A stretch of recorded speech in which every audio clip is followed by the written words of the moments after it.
Alors, cette vidéo a pour sponsor officiel Gymshark. Gymshark. Allez, c'est parti. Coucou, bienvenue dans cette nouvelle vidéo. Pour ceux qui ne me connaissent pas, je m'appelle Aïssatou et ça fait bientôt plus de 3 ans que je fais de la musculation. Et il faut savoir que cette vidéo est sponsorisée par Gymshark. Enfin, dans mes rêves les plus fous. Allez, on peut commencer. Je vous avais demandé sur mes réseaux sociaux de me demander les questions que vous voulez concernant la musculation et j'allais essayer de donner réponse. Du coup, cette vidéo-là, elle est faite pour ça. Alors, dans un premier temps, la première question, c'était qu'est-ce que je pense de la créatine? Pour ceux qui ne savent pas, la créatine, c'est un des suppléments les plus utilisés dans le monde de la musculation et c'est aussi l'un des suppléments les plus étudiés. Il faut savoir que la créatine est présente dans 95% des muscles squelettiques et aussi dans une petite partie du cerveau. Aussi, cette créatine-là, elle est synthétisée par les acides aminés qui sont la glycine, l'arginine et la méthionine, si je ne me trompe pas. Après, je vais vérifier et je vous dirai. Il faut savoir que la créatine améliore la production d'énergie rapide dans le corps. Pour ceux qui ne comprennent pas, je vais vous expliquer. Il faut savoir que de base, le corps utilise les ATP comme source d'énergie. Et ces ATP-là, en fait, se dégradent hyper rapidement. Donc, du coup, cette créatine, elle nous permet, en fait, de régénérer cette ATP rapidement de sorte à ce que notre corps puisse avoir l'énergie nécessaire. Alors, maintenant, il y a plein de questions qui se posent. Est-ce que la créatine, c'est bon pour nous? À quoi ça sert la créatine? Et aussi, à quelle cadence faut prendre la créatine? Déjà, il faut savoir que la créatine, c'est environ 3 à 5 grammes de créatine dans la journée. Et aussi, il faut la prendre après les séances parce que c'est notre corps, il est plus apte à assimiler la créatine après un effort court ou intense. Court et intense plutôt. Du coup, à ce moment-là, vous vous demandez, en tant que personne qui pratique la musculation, à quoi est-ce que la créatine sert réellement? Alors, dans un premier temps, la créatine, ça nous permet d'augmenter notre force et notre résistance. Ça veut dire que pour des séries qu'on avait l'habitude de... Pour des répétitions qui étaient un petit peu plus compliquées pour nous, on peut aller au-delà et aussi on peut du coup augmenter nos charges quand on est sous créatine. Mais ça ne veut pas dire qu'on pourra pousser 20 kilos de plus, non. C'est juste vraiment un petit apport. Et c'est pas du dopage pour certaines personnes qui pensent que c'est le cas. Pas du tout. Dans un second temps, la créatine aussi, ça nous permet la rétention d'eau intramusculaire. Ça ne veut pas dire que vous allez grossir. Oui, vous allez prendre du poids sur la balance, mais c'est avoisinant les 1 à 2 kg. Mais c'est pas de la graisse, c'est vraiment de la rétention d'eau qui permet de vous d'avoir des muscles un petit peu plus tracés, un petit peu plus visibles. Et encore une fois, je répète, ce n'est pas du dopage. En second temps, la créatine, ça vous permet de mieux récupérer après vos séances. Pas être courbaturé de fou 2 jours après encore, non, ça vous permet vraiment d'assimiler mieux la séance que vous avez faite. Donc à ce moment-là, on se demande pourquoi les gens ils pensent que la créatine c'est mauvais. Faut savoir un truc, c'est que ces personnes-là qui pensent que la créatine c'est pas bon, la créatine ça donne du cancer, la créatine ça fait ci ou ça, la plupart du temps c'est ces personnes-là qui partent à la salle, qui ressortent après, ils vont fumer une clope, ils vont prendre du McDonald's, qui ont envie, un train de vie, comment dire ça, un train de vie pas clean et qui se plaignent après quand ils ont des maladies de la créatine. Ah bah c'est parce que j'ai pris de la créatine que je suis malade. Alors que pas du tout. La créatine, c'est vraiment, comme je l'ai dit en tout début, un supplément qui a été vraiment étudié. C'est vraiment le supplément le plus étudié de la musculation. Donc n'ayez crainte, foncez. La deuxième question, c'est est-ce que le cardio est un frein à la prise de muscle? Déjà, il faut savoir que qui dit prise de muscle dit surplus calorique. Parce que je ne vais pas vous apprendre un truc de nouveau, mais pour prendre du muscle, il faut être en surplus calorique. Et il faut savoir que en faisant du cardio, on perd énormément de calories parce que ben, du coup, par définition, le cardio, plutôt, c'est une activité qui nous permet de brûler un énorme taux de calories. Et on sait tous que la musculation, c'est un sport qui favorise l'hypertrophie musculaire. L'hypertrophie musculaire, c'est la croissance des fibres musculaires. Donc du coup, ce qui nous permet du coup de prendre en muscle. Tandis que le cardio, plutôt, ça nous permet d'avoir plus d'endurance. Et on se dit vraiment, c'est pas un truc qui va forcément de pair entre endurance et vraiment hypertrophie, sachant que quand on veut avoir une forte endurance et tout, c'est pour brûler plus de calories, par exemple.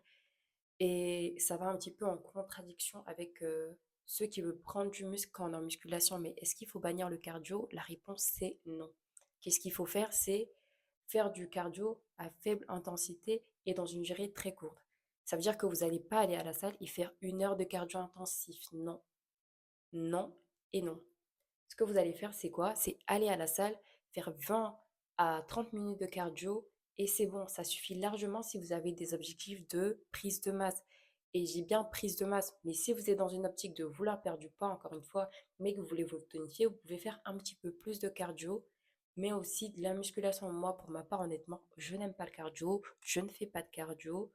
Vraiment, j'essaie de m'y mettre, mais c'est pas un frein pour moi et je sais que j'ai perdu énormément de poids, mais c'est pas grâce au cardio. La musculation m'a suffi complètement et pour moi, c'est pas uniquement par le cardio qu'on peut perdre du poids. Pour moi, la première des choses déjà, c'est l'alimentation.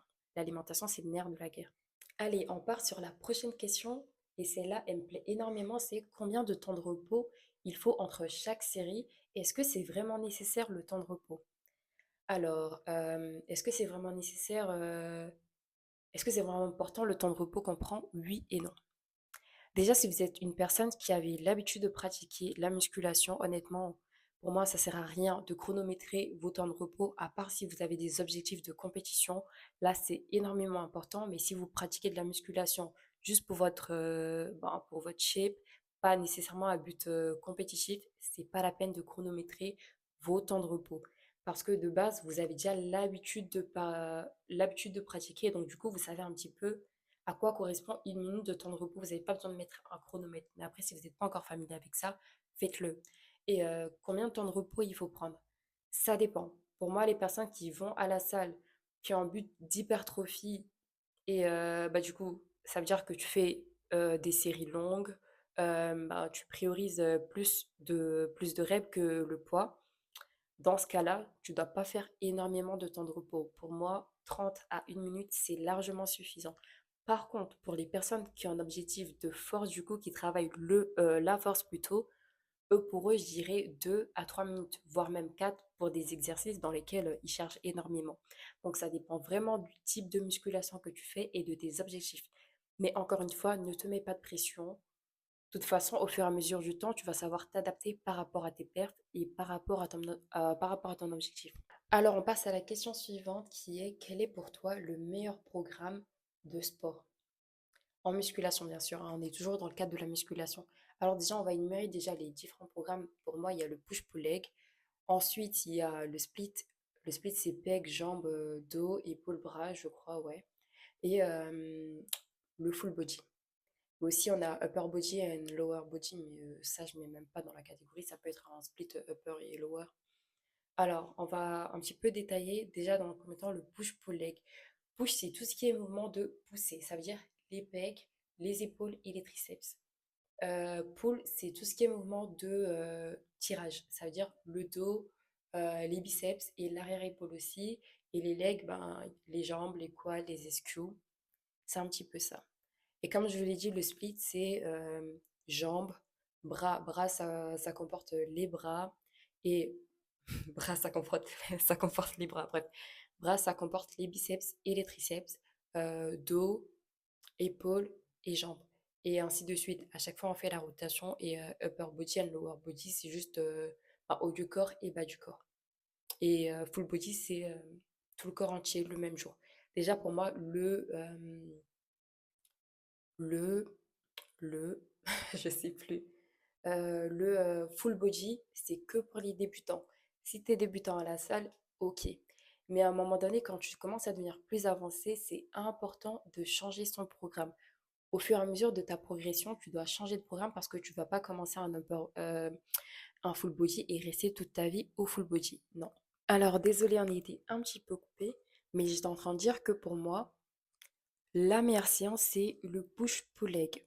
Et ça, c'est pour les personnes qui sont un petit peu avancées. Donc, ça veut dire que si vous êtes des débutants, ne vous aventurez pas à faire du push-pull leg. Moi, je sais que par exemple, je fais 6 séances dans la semaine. euh, Pull lundi, push mardi. Mais si vous êtes un petit peu avancé, restez pas dans le lower et upper body parce qu'en gros, le push-pull leg, ça vous permet plutôt vraiment de travailler les différents muscles. Et pour moi, je suis pas énormément fan du split, par exemple, parce qu'on fait que un muscle par jour et pour moi, c'est pas assez suffisant. Si tu fais un split et tu fais 5 jours, tu as c'est comme si tu travaillais le muscle une seule fois dans la semaine. Alors qu'avec moi, le push-pull leg, j'arrive à faire mes 6 séances et travailler 2 fois chaque muscle.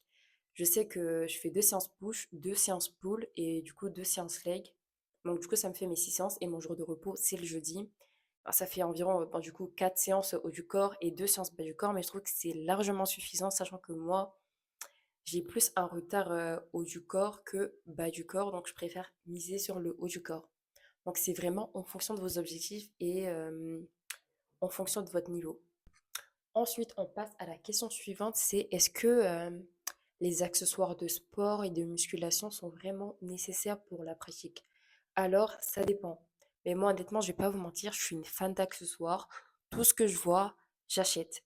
Ça, c'est propre à moi. Mais vraiment, il y a des accessoires qui sont nécessaires. Par exemple, les gants, pour moi, c'est des trucs nécessaires. Déjà, regardez, j'ai plein de cloques malgré que je porte des gants. Ça veut dire que si vous portez pas de gants, vous êtes vraiment dans la merde. Après, c'est vous qui voyez, mais honnêtement, moi, je vous conseille de prendre des gants. Ensuite, les ceintures de power et tout, de powerlifting et tout, oui et non. Oui, pour ceux qui font qui font des séances à forte intensité avec des poids hyper lourds, oui, c'est nécessaire. Parce que moi, je vous dis, je me suis niqué le lombaire en faisant des soulevés de terre sans ceinture. Donc, essayez pas. Si vous voulez essayer, utilisez une ceinture. Ou si c'est vraiment des poids dérisoires, il n'y a pas de souci. Mais une fois que vous commencez à charger lourd, c'est vraiment important. Après aussi, du coup, des sangles aussi pour les RDL, c'est vraiment important parce que vous voyez, des fois, vous pouvez soulever plus lourd, mais c'est juste vos bras qui ne coopèrent pas parce que soit vous avez trop mal, soit ben, tes bras ils lâchent, tes mains plutôt elles lâchent, alors que tu sais que tu es capable de soulever plus lourd. Donc, foncez si vous êtes dans ce cas-là. Après, qu'est-ce qu'il y a encore? Les genouillères, oui, si vous faites des squats, et si vous utilisez aussi la leg press avec beaucoup de poids, c'est important pour pas vous niquer le genou. À part ça, je vois pas il y a quoi d'autre. Mais en tout cas, ouais, certains aliments sont, certains aliments, certains équipements sont vraiment importants. Après, je sais pas, j'ai un porte-clés de sport, ça sert à rien. Ça sert vraiment à rien. Mais c'est mon kiff. Et comme je vous l'ai dit, vidéo sponsorisée par Gymshark. Inch'Allah, ça sera pour bientôt, grâce à vous peut-être. Ensuite, on va passer à la dernière question. Et la dernière question, c'est si tu as un conseil à donner à une personne qui débute la musculation, que serait ce conseil-là? Alors, dans un premier temps, c'est organise toutes tes séances. Va pas à la salle et tu vas dire, ah ben, je vais faire cet exercice-là ou celui-là. Non, tu organises toutes tes séances. C'est vraiment important. Parce que quand tu arrives à la salle et que tu n'as aucun plan, tu es vraiment mitigé entre la flemme ou ah ben non, il y a trop de personnes et tout. Alors que si tu as un programme fixe, tu dois t'y tenir et tu n'as pas d'excuses. Donc vraiment, la première chose, organise tes séances. Et dans un second temps, fais attention à ton alimentation parce que je répéterai jamais assez, l'alimentation, c'est le nerf de la guerre. Pour moi, il y a 40% à la salle et 60% dans l'assiette. Donc vraiment, si tu fais pas attention à ton alimentation, tu n'auras jamais de résultat. Tu vas entendre plein de personnes dire, ah mais moi je me bute à la salle et tout, mais j'ai aucun résultat. Le seul problème, c'est l'alimentation. Donc vraiment, il faut être conséquent envers ça.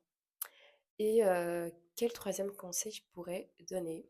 Ah, bah, si vous vous lancez dans la musculation, dès les premiers mois, donnez-vous à fond.